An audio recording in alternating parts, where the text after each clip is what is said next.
Anyone got any names for the lobsters? Yes. Right. I'd like to hear the names you guys come up with for the lobsters.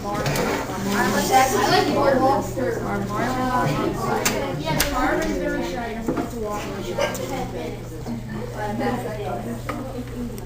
Maybe. I named her Becky. Becky? Yeah, that's Becky and that's Bucky. Becky and Becky. Becky and Bucky. Barnacle Bill. Becky. I don't know. I've never You can't even get the coat on in 30 seconds? Then I'm leaving you behind. You'll be running in my shorts. They are. Mr. Gregg, we can get you to pose. Yes. Why don't you stand up? By the time you make it to the emergency room, they're not going to pull out your driver's license and try to figure out whether you're an organ donor. So basically, they wouldn't even know that you're an organ donor.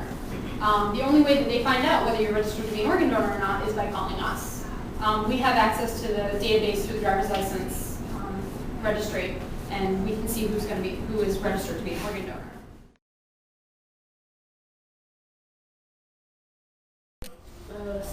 Safety for 500.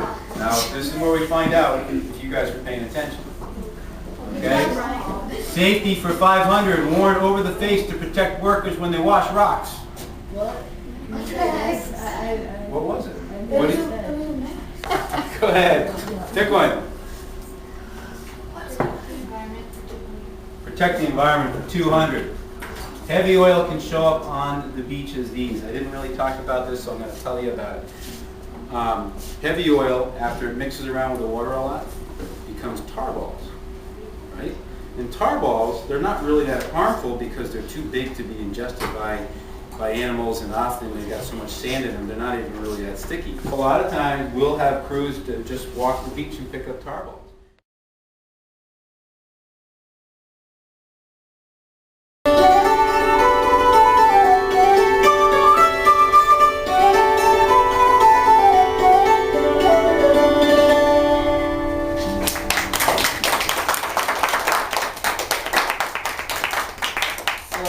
Type of music we play. You should ask, does anybody know what that instrument is? Yes. That's strings. No, it's not a harp. Close. Yes. No? Yes. Close. It's called a hammer dulcimer. It dates back 4,000 years. This is what was before the piano. In fact, if you look at your piano, you'll see little hammers like this connected to each one of your keys. Way back when they played it this way, and now you get to sit down and play all the keys.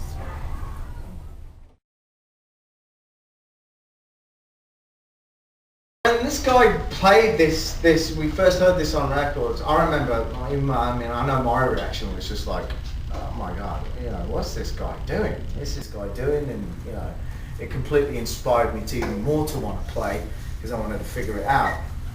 And what was different about it, which it's become really sort of like common nowadays because everybody sort of knows the technique, was this whole technique where you saw where I was doing this tapping thing with both my hands.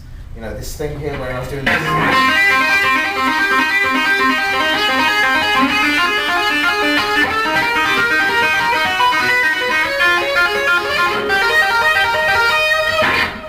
Well, nobody was sort of doing that, back then, and we were sort of all flabbergasted in this sort of style of guitar playing. And this, what's so cool about it is it's really classically based.